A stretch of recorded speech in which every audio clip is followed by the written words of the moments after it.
Eu convido você a abrir a sua Bíblia no livro de Atos dos Apóstolos, capítulo de número 16.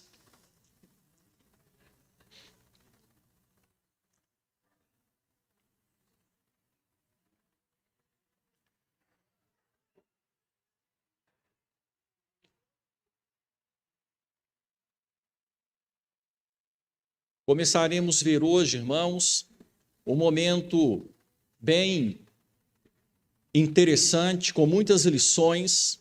Possivelmente veremos hoje, Deus permitindo, e semana que vem, o momento onde Paulo passou pela cidade de Filipos, sua primeira passagem por Filipos. A primeira missão oficial da Igreja de Cristo em terras europeias. Vimos nos versículos anteriores aos versículos que leremos hoje, no nosso último sermão, na nossa última meditação nas Escrituras, nos versículos 6 a 10 de Atos 16, que Paulo quis pregar o Evangelho na Ásia. Deus não permitiu, o Senhor tinha outros planos. Vimos que Paulo quis pregar o Evangelho na Bitínia, uma outra região, numa outra direção. Deus tinha outros planos. E por fim vimos que Deus mesmo se manifestou e revelou a Paulo o que é que ele queria que Paulo fizesse, onde é que ele queria que Paulo estivesse. Então Paulo, juntamente com sua equipe, Paulo, Timóteo e Silas, e outros auxiliares que com eles estavam, o recém-acrescentado médico Lucas, eles então entenderam que Deus queria que eles estivessem na Macedônia. Deus trouxe esta revelação a eles. Deus deu esta direção e eles se sentiram em paz. Talvez um momento difícil que antecedeu a esta paz, um momento de não saber para onde ir, não saber o que fazer. Tentamos algo, Deus impediu. Tentamos outra coisa, Deus colocou obstáculos. O que Deus quer de nós? Onde Ele quer que estejamos, o que Ele quer que façamos. E de repente, então, Deus os orientou. Eles agora tinham um plano e tinham segurança para fazer aquilo que empreenderam. E nós vamos então falar nesta noite, tendo em vista esta viagem, a viagem da equipe de Paulo para terras europeias, a viagem de Paulo e seus companheiros para a Macedônia. Nós vamos falar sobre a vida de acordo com o plano de Deus. A vida de acordo com o plano de Deus. E vamos ressaltar algumas lições. Hoje vamos ressaltar uma primeira lição e, permitindo Deus, na semana que vem, vamos acrescentar mais algumas lições. E essas lições têm a ver com esse tempo desses servos de Deus na cidade de Filipos. Eu faço a leitura do texto, peço a você que acompanhe silenciosamente, com atenção e reverência, em sua Bíblia. Atos 16, versículos 11 a 15. O texto da palavra de Deus assim nos diz: Tendo, pois, navegado de Troade, seguimos em direitura a Samotrácia. No dia seguinte, a Neápolis, e dali a Filipos, cidade da Macedônia, primeira do distrito e colônia. Nesta cidade permanecemos alguns dias. No sábado, saímos da cidade para junto do rio, onde nos pareceu haver um lugar de oração. E assentando-nos, falamos às mulheres que para ali tinham concorrido, certa mulher chamada Lídia, da cidade de Tiatira, vendedora de púrpura, temente a Deus, nos escutava. O Senhor lhe abriu o coração para atender às coisas que Paulo dizia. Depois de ser batizada, ela e toda a sua casa nos rogou, dizendo: se julgais que eu sou fiel ao Senhor, entrai em minha casa, e aí ficai. E nos constrangeu a isso. Amém. Até aqui, então, a leitura do texto das Escrituras, vivendo de acordo com o plano de Deus. Quando estamos onde Deus quer que estejamos, quando obedecemos como Deus quer que obedeçamos, quando estamos vivendo de acordo com o plano de Deus, algumas realidades passam a fazer parte da nossa vida. Eu quero então destacar nesta noite uma dessas realidades. Quando estamos vivendo de acordo com o plano de Deus, Deus nos dá o privilégio de sermos usados como instrumentos para levar a mensagem de salvação àqueles a quem Ele quer salvar. Irmãos, este é um grande privilégio.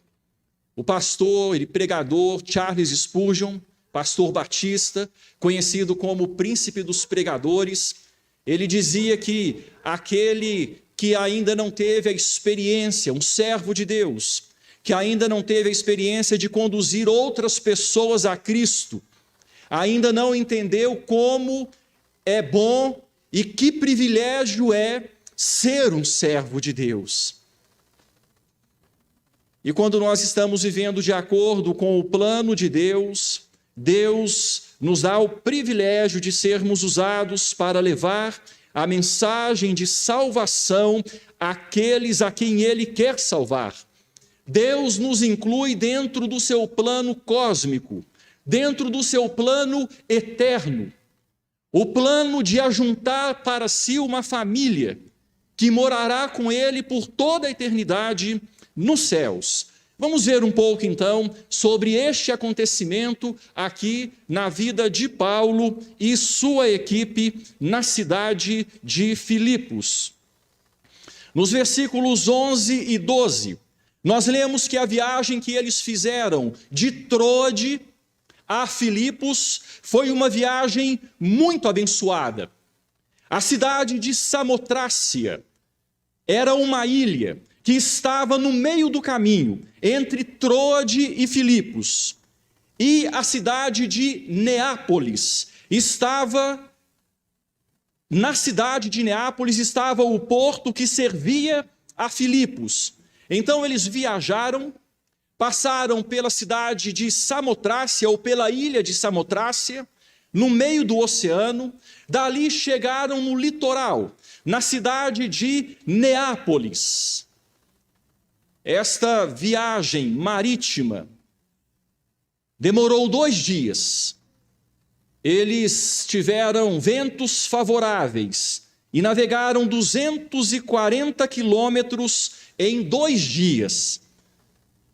Na volta demoraram 5 dias para fazer a mesma viagem. Nós lemos sobre a volta lá em Atos 20, versículos 5 e 6. De Neápolis até a cidade de Filipos, era uma caminhada de 16 quilômetros. Eles fizeram então esta caminhada e chegaram à cidade de Filipos, que herdou o seu nome de Filipe da Macedônia, no século IV a.C. E por volta do século I a.C., passou a ser colônia romana. Foi conquistada pelo Império Romano e ali abrigava numerosos veteranos romanos. E Paulo, então, dizendo desta cidade, faz um elogio. A cidade de Filipos era a primeira do distrito e colônia. O que isso significa? A cidade de Filipos tinha uma importância política muito grande. Embora não fosse a capital da Macedônia, a capital era a cidade de Tessalônica. Embora não fosse a capital, tinha uma importância política muito grande. Ela tinha uma posição geográfica estratégica. Havia um posto militar avançado romano ali. Desde aquela época havia isso. Essa questão de defesa, a questão de impérios que se armavam, assumiam posições estratégicas. Sempre houve isso, na verdade. Aquilo que nós vemos nos nossos dias, as guerras dos nossos dias, não há nada novo debaixo do sol. A cidade de Filipos era colônia. O que isso significava? Era uma honraria muito grande concedida pelo Império Romano. Uma cidade que era conquistada pelo Império e era reputada colônia, tinha para si os direitos de cidadania do Império. Não eram todas as cidades, na verdade era um número restrito. A Palestina, por exemplo, não tinha este direito. A cidade de Filipos possuía o direito de ter cidadania romana e direitos romanos. E por causa disso, tinha também outros privilégios. Desfrutava governo próprio e isenção de impostos. Era um lugar privilegiado para se viver. Era uma cidade próspera. O IDH daquela cidade certamente era alto. Era uma cidade onde os seus habitantes gozavam de vida próspera, vida agradável, vida confortável. E ali então eles chegaram a esta cidade, primeira do distrito, colônia, e permaneceram um tempo ali. A Bíblia não diz quanto tempo, diz que permaneceram alguns dias. Esses alguns dias, porém, muito provavelmente somaram algumas semanas. Não foi um tempo tão curto. Eles chegaram lá durante a semana, fizeram algumas pesquisas, perceberam que não havia sinagoga naquela cidade.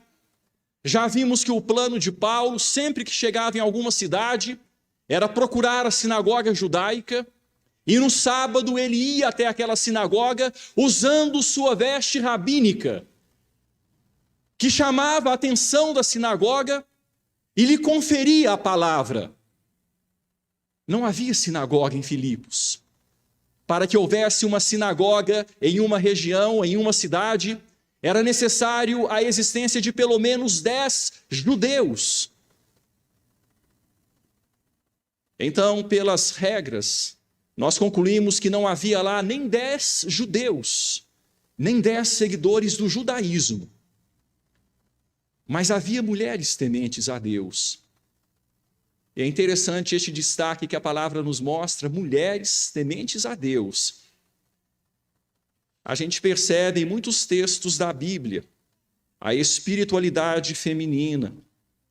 E algumas vezes vemos isso nos nossos dias também, mulheres nas igrejas que se dedicam tanto à oração, que buscam tanto a Deus, desenvolvem tanto a espiritualidade, e em alguns casos, mais do que os homens.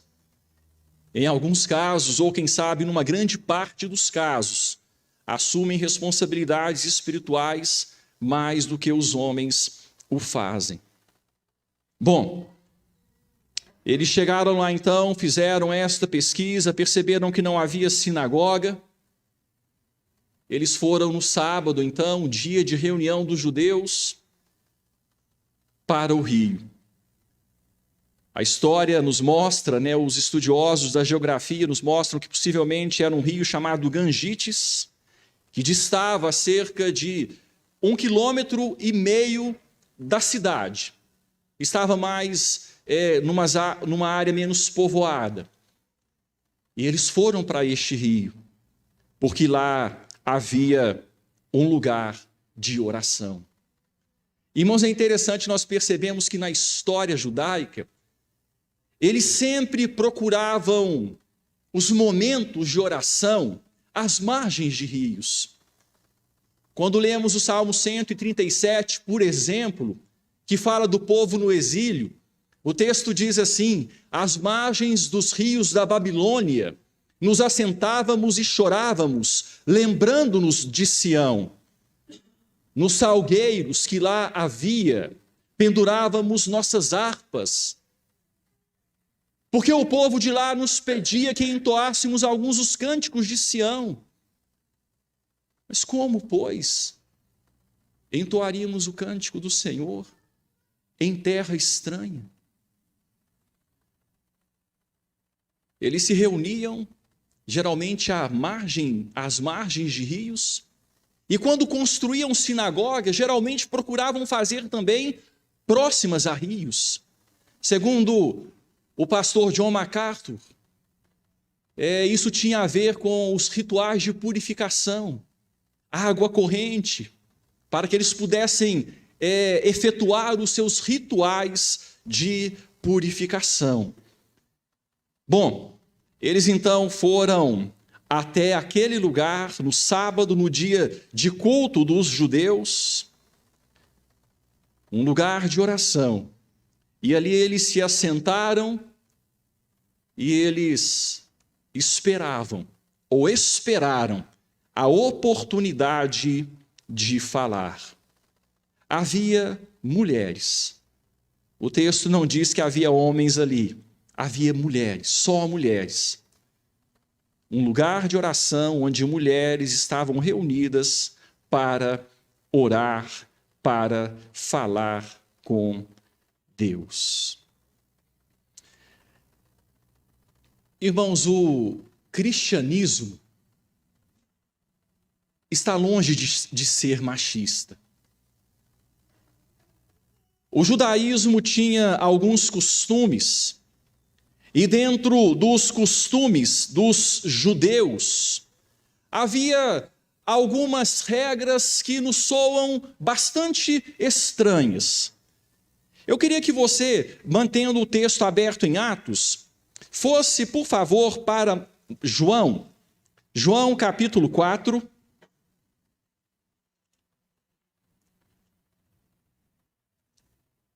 O cristianismo quebrou muitas barreiras que existiam no mundo antigo, entre elas barreiras que limitavam a ação das mulheres, que calavam as mulheres.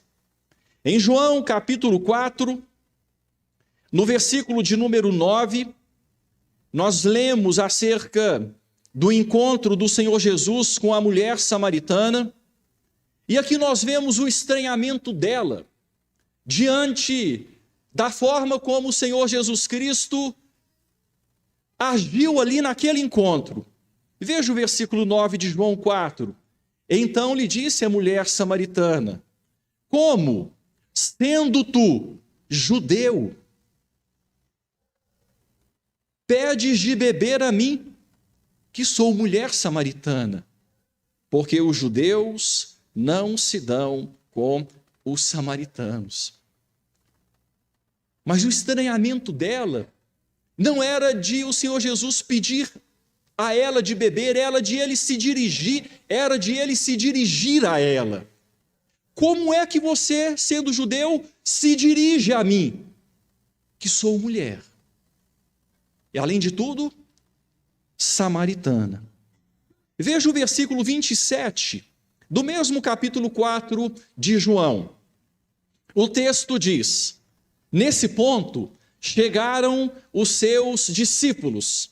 O Senhor Jesus estava conversando com essa mulher. E chegaram os discípulos e se admiraram de que estivesse falando com uma mulher. Eles eram judeus. E eles olharam para o Senhor Jesus e ficaram admirados. Espera, ele está conversando com uma mulher? Se admiraram que ele estivesse falando com uma mulher. Todavia, ninguém lhe disse: que perguntas ou por que falas com ela? Eles ficaram calados ali. Eles não redarguiram o mestre, mas eles estranharam. O cristianismo quebrou barreiras. Para um judeu, para um rabino judeu, não era algo que pegava bem conversar com mulheres em lugares públicos, mesmo que essa mulher fosse sua esposa. Tinha essa regra. Ainda que a mulher fosse esposa dele, ele não conversava com ela em lugar público. A gente vê o Senhor Jesus Cristo quebrando barreiras, e a gente vê Paulo quebrando barreiras.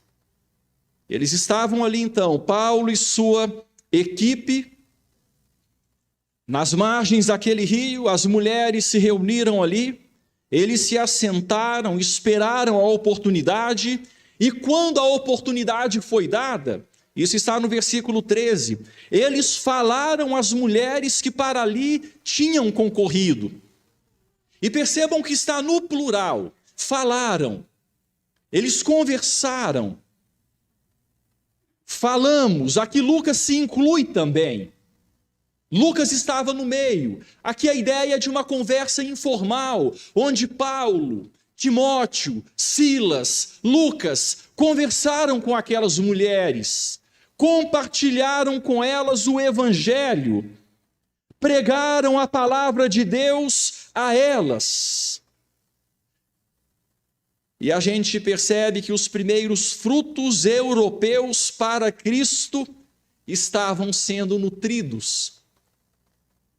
A Igreja de Cristo dava os primeiros passos na Europa com a valorização e a evangelização de mulheres.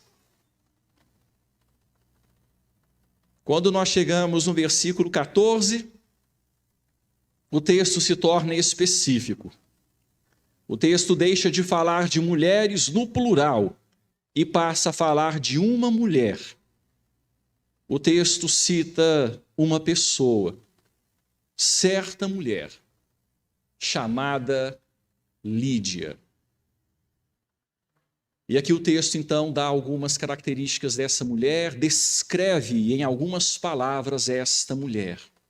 Não sabemos com certeza se ela era chamada de fato Lídia, era nome próprio, ou se Lídia tinha a ver com a sua naturalidade, porque ela era da Ásia, da cidade de Tiatira, região do antigo reino de Lídia. Era um reino antigo. Agora ali na Ásia era a cidade de Tiatira.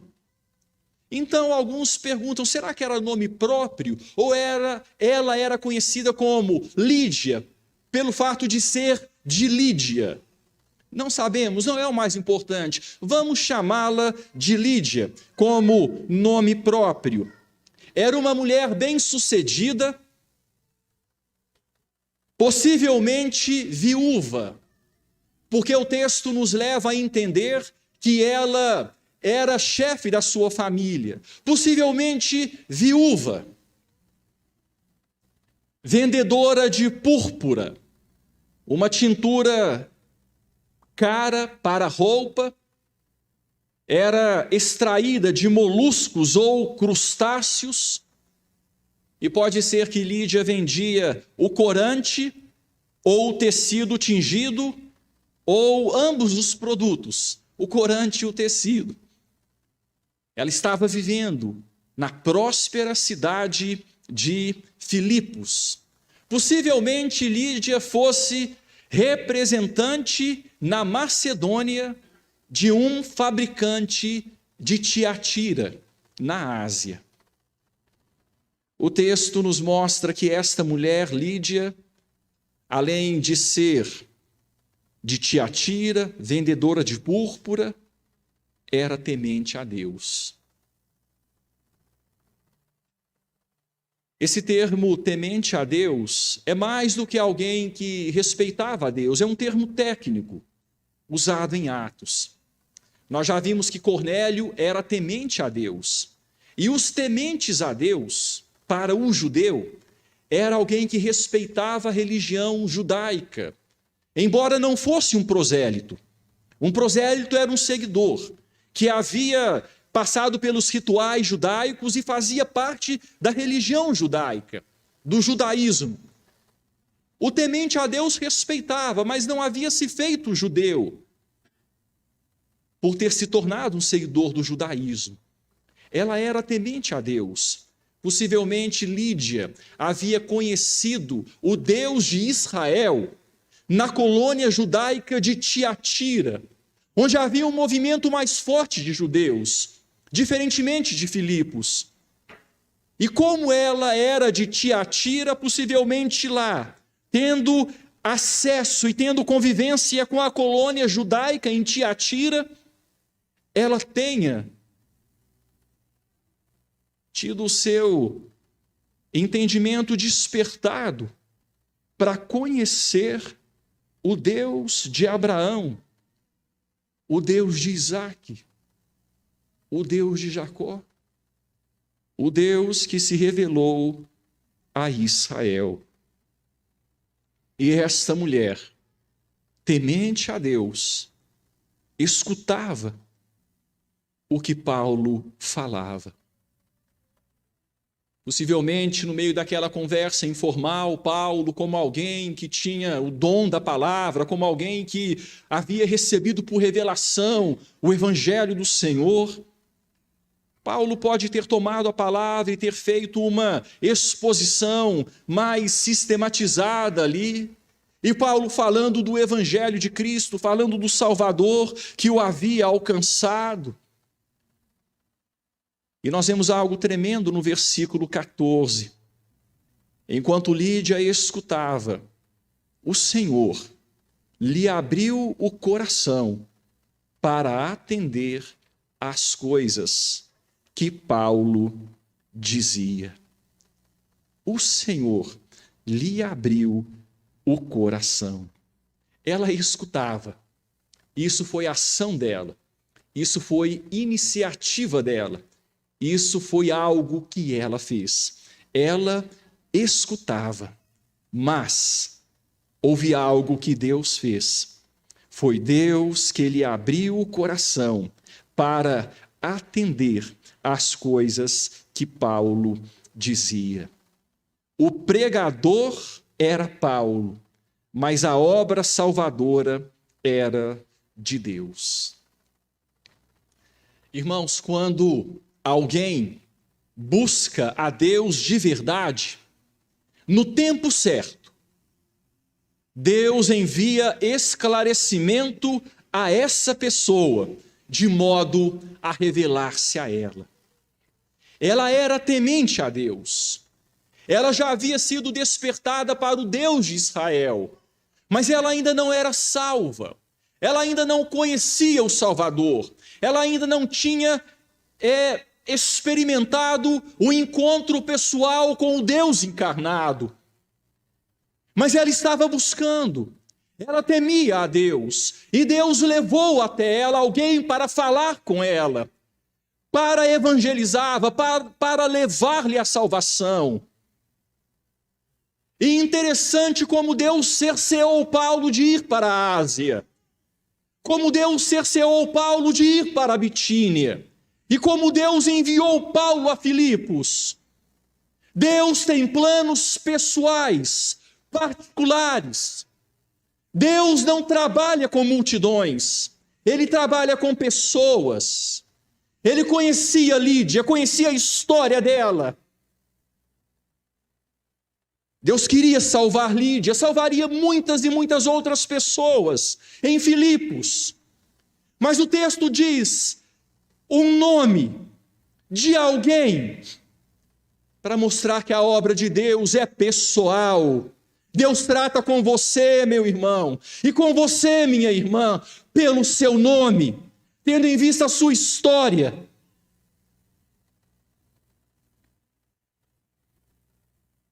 Deus envia esclarecimento àquelas pessoas que o buscam, de modo a revelar-se a elas.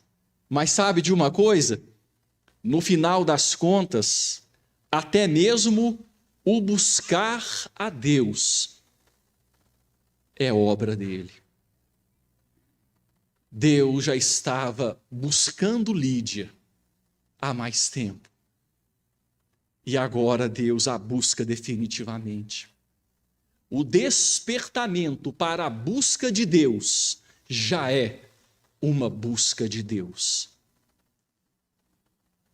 Veja o que Paulo diz na epístola que ele escreveu há cerca de 10 anos depois.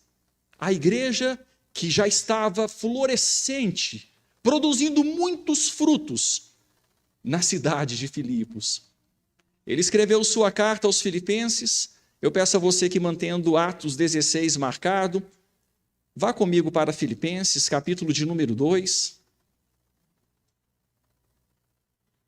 Olha o que o texto de Filipenses, capítulo 2, vai dizer. Paulo, falando a esta igreja que tanta alegria lhe deu. Vamos falar mais sobre isso, Deus permitindo, semana que vem. Mas Paulo elogia muito a igreja em Filipos. Ele foi muito impactado pela igreja em Filipos. Ele foi muito abençoado por esta igreja. No capítulo 2, então, falando sobre a salvação, o desenvolvimento da salvação, veja o que Paulo diz nos versículos 12 e 13. Assim, pois, amados meus, como sempre obedecestes, não só na minha presença, porém muito mais agora na minha ausência, desenvolvei a vossa salvação com temor e tremor. Vamos ler juntos o versículo 13? Porque Deus é quem efetua em vós tanto o querer como o realizar, segundo a sua boa vontade. Desenvolva, façam a parte de vocês. Vocês estarão trabalhando com Deus, porque quem efetua o querer e o realizar é o próprio Deus. Lídia busca a Deus em resposta à busca de Deus por ela. Deus lhe abriu o entendimento para atender às coisas que Paulo dizia. Deus lhe abriu o coração. Já aconteceu isso com você, meu irmão, minha irmã? Dependendo de como foi a sua conversão, você pode dizer isso aqui de forma muito clara, lembrando de circunstâncias, de situações nas quais Deus lhe abriu o entendimento e você compreendeu. E tendo compreendido, o versículo final, o versículo 15, nos diz que ela foi batizada. Na verdade, fala de passagem. Já mostra que ela foi citando outras coisas. Depois de ser batizada, ela e toda a sua casa. Depois de ser batizada, ela e toda a sua casa. Eu quero gastar um tempinho aqui, um tempo rápido, nesta primeira parte do versículo 15. Ela creu, então foi batizada. Mas não apenas ela que havia crido, e aqui nós temos então um indício de que ela fosse viúva pelo fato de falar da casa dela e de ela ali como alguém responsável pela sua casa. Depois de ser batizada, ela e toda a sua casa. O termo usado aqui é o termo oikos, no grego. E esse termo significa a família toda que mora na casa. Eu quero que você abra a sua Bíblia, mais uma vez deixando o texto marcado. Abra a sua Bíblia comigo em 1 Timóteo capítulo 3. E é necessário que nós façamos isso para entender um pouco mais acerca do que vem a ser casa aqui. 1 Timóteo capítulo 3, versículos 4 e 5. O texto está falando sobre qualificações de bispos e diáconos. E aqui, então, o texto mostra uma das características que deveria ser encontrada nos presbíteros.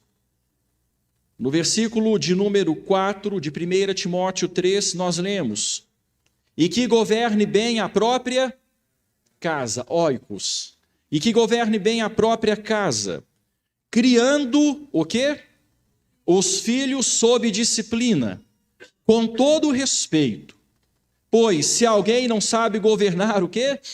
A própria casa, como cuidará da igreja de Deus? Vejam só, o texto está falando do presbítero, ou do homem que a igreja olha como um candidato a presbítero. E o texto diz: deve ser alguém que governa a própria casa. E em governar a própria casa estava o fato de cuidar bem dos filhos. Governar bem os filhos, criar bem os filhos na disciplina do Senhor, com todo respeito.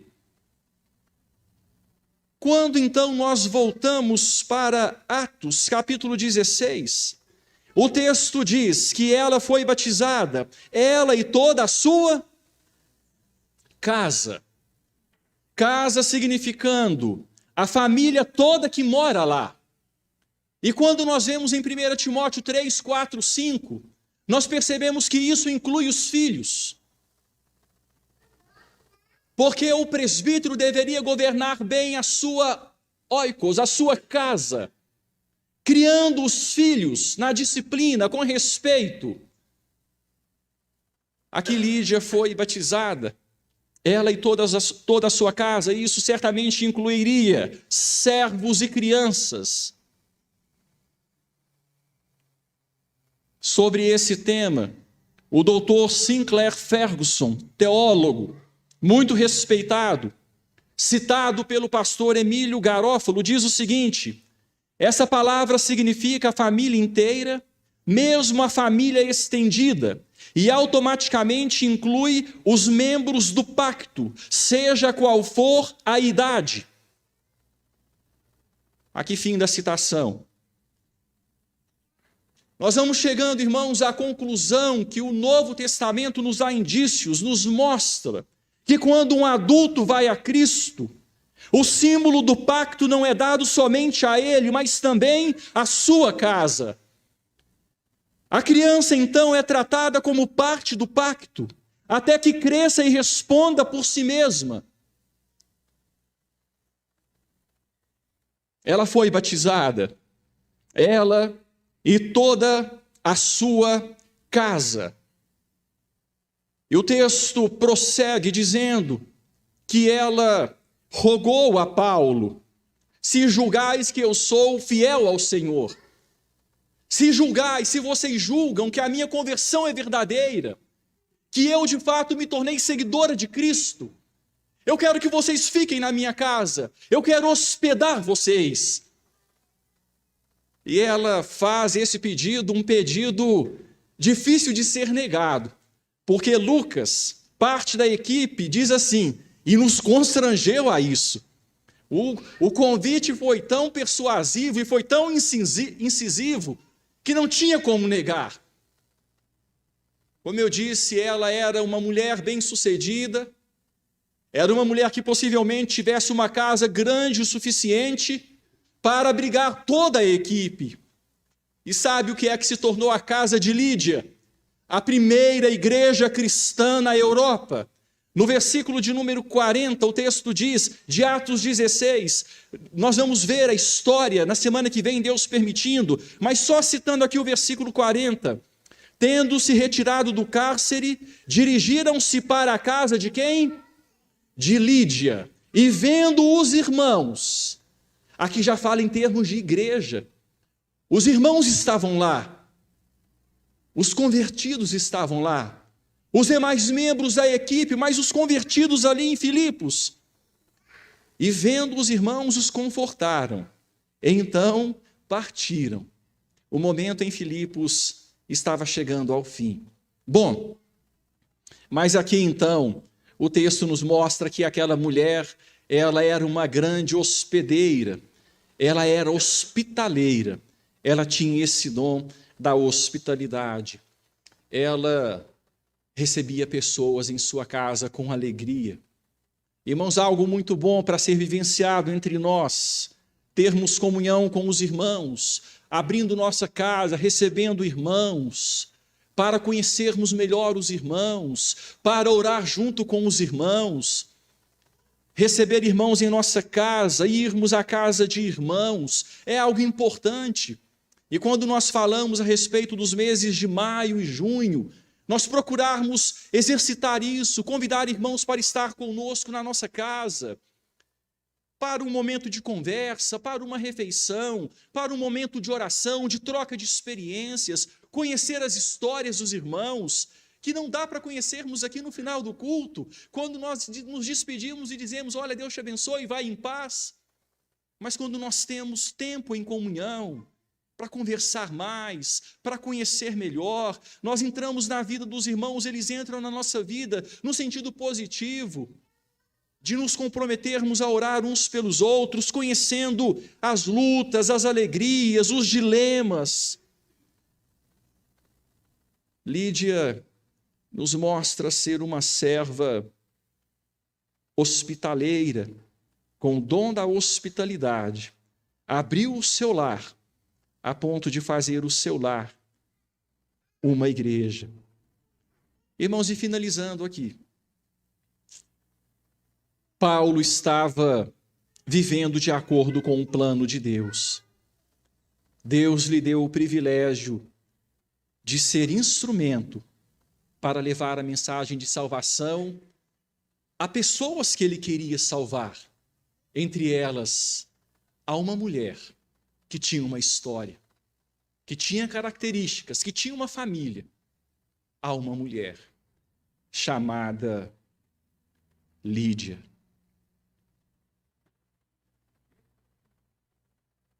Um privilégio que Deus concede aos seus servos, que andam de acordo com o plano dele, instrumentos para levar a mensagem de salvação àqueles a quem ele quer salvar.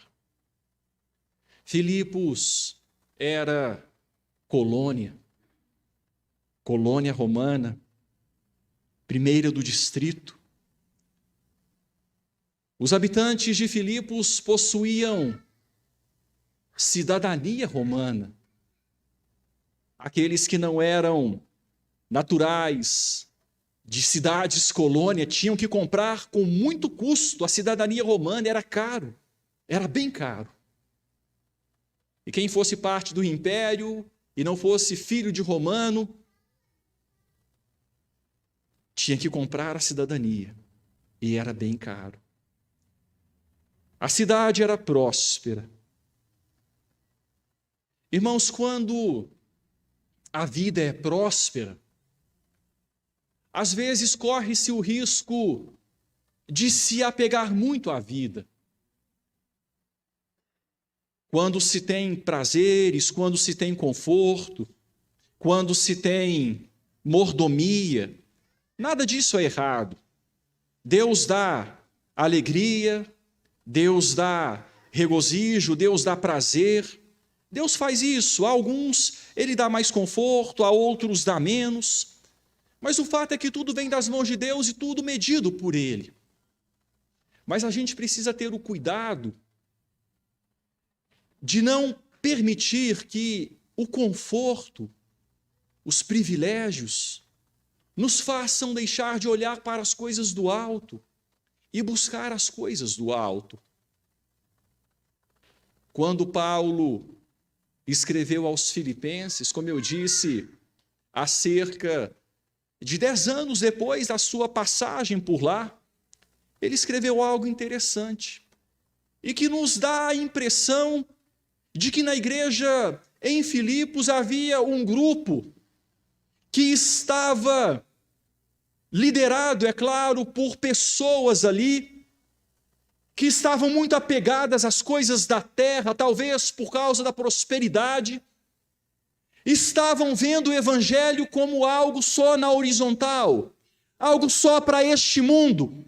E Paulo escreve aos Filipenses e fala sério com eles. Gente, não percam o foco. Vejam só, abra sua Bíblia, por favor, em Filipenses capítulo 3.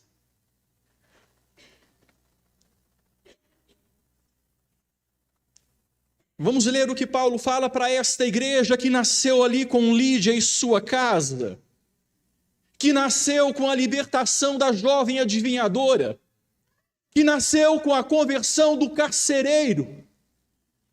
Episódios que veremos ainda. Mas vamos ver o que é que Paulo fala para esta igreja, num lugar próspero, colônia de Roma. Filipenses 3, versículo 17, o texto diz: irmãos, sede imitadores meus, e observai os que andam segundo o modelo que tendes em nós, pois muitos andam entre nós, dos quais repetidas vezes eu vos dizia, e agora vos digo até chorando, que são inimigos da cruz de Cristo. O destino deles é a perdição. O Deus deles é o ventre. A glória deles está na sua infâmia, visto que só se preocupam com o quê? As coisas terrenas. É importante ter cidadania romana. É importante ser colônia. É importante não ter que pagar obrigatoriamente altas cargas tributárias ao império que nos conquistou. É importante termos liberdade. Tudo isso é importante. Mas a nossa pátria não é Roma. A nossa pátria está nos céus. É para lá que devemos olhar. São as coisas de lá que devemos buscar. A nossa pátria está nos céus, de onde também aguardamos o Salvador, o Senhor Jesus Cristo. Olhem para lá, coloquem lá a visão. Cuidado! Não se deixem perder por atrativos terrenos.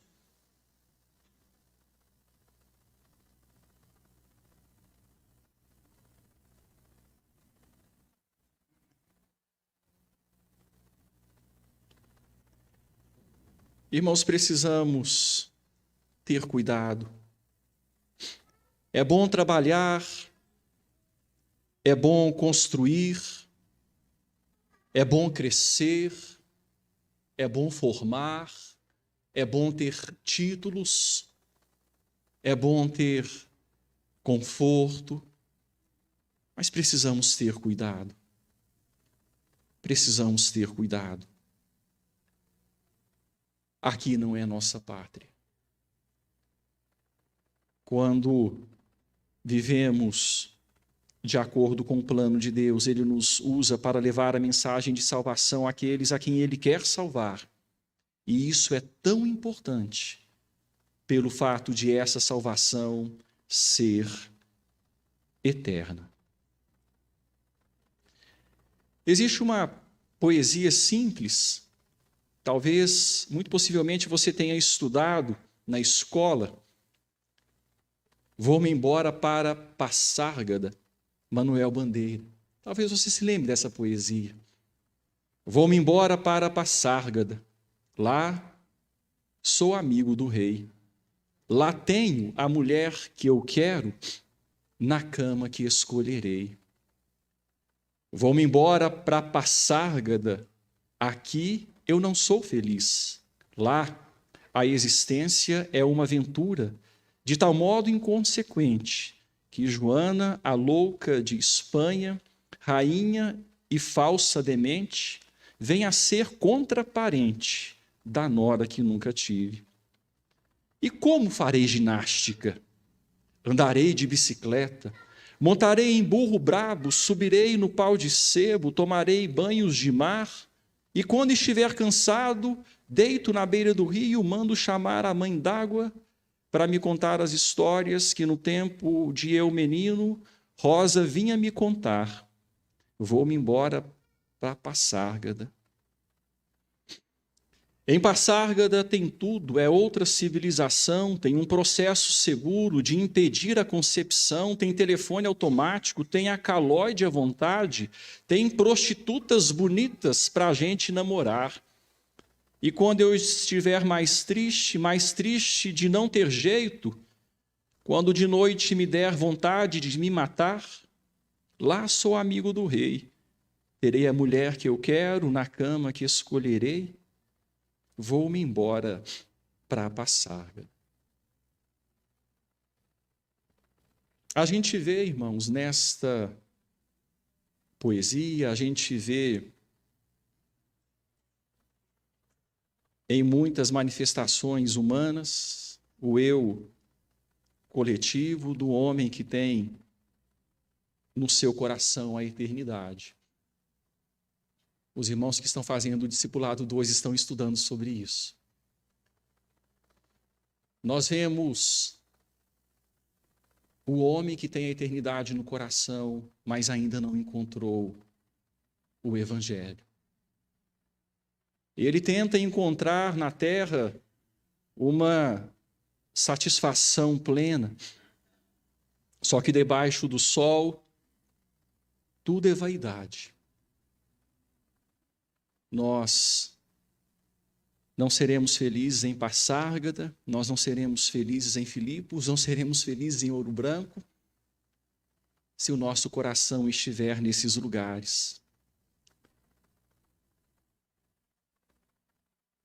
A salvação pregada por Paulo e operada por Deus devia ser muito mais valorizada do que a cidadania romana, pois comunicava benefícios eternos. Não perca de vista, meu irmão, a grandeza da salvação eterna que o Senhor Jesus Cristo lhe confiou. Vamos fechar os olhos e falar com Deus em oração.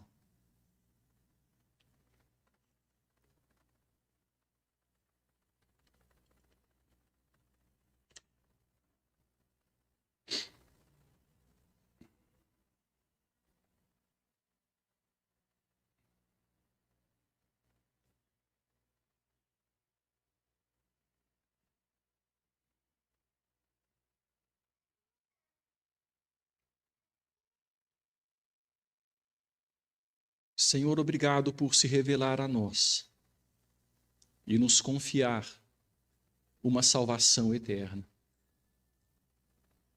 Obrigado porque, tendo esta salvação eterna e o coração nas coisas do alto e o pensamento nas coisas do alto, podemos ser felizes nesta terra, porque livres da escravidão do tempo, livre da escravidão do material, livre da escravidão dos prazeres. Desfrutamos o material, desfrutamos os prazeres, desfrutamos o tempo, mas entendendo que fomos feitos para a eternidade. Tendo o Senhor acima de tudo, Pai. Não o patrimônio, não o prazer, não o crescimento pessoal, profissional, acadêmico, não nada disso, mas o Senhor acima de tudo. Senhor, obrigado por abrir o nosso coração para atender o Evangelho. E agora, Deus, queremos pedir ao Senhor e nós nos colocamos nas mãos do Senhor. Queremos estar no centro do seu querer para nós. Queremos vivenciar o plano do Senhor para nós, fazendo o que o Senhor quer que façamos, estando onde o Senhor quer que estejamos, na hora que o Senhor quiser. E assim, Deus, queremos ser usados como instrumentos para levar esta bênção eterna tão grande àqueles aos quais o Senhor ainda há de salvar. Senhor, obrigado, Pai. Nós louvamos o Senhor, bendizemos o seu santo nome, em nome de Jesus. Irmãos, e que a graça de nosso Senhor e Salvador Jesus Cristo, o grande e eterno amor de Deus o Pai e a comunhão do Espírito Santo repousem sobre vós e sobre o povo de Deus espalhado por toda a terra, hoje e para sempre. Amém.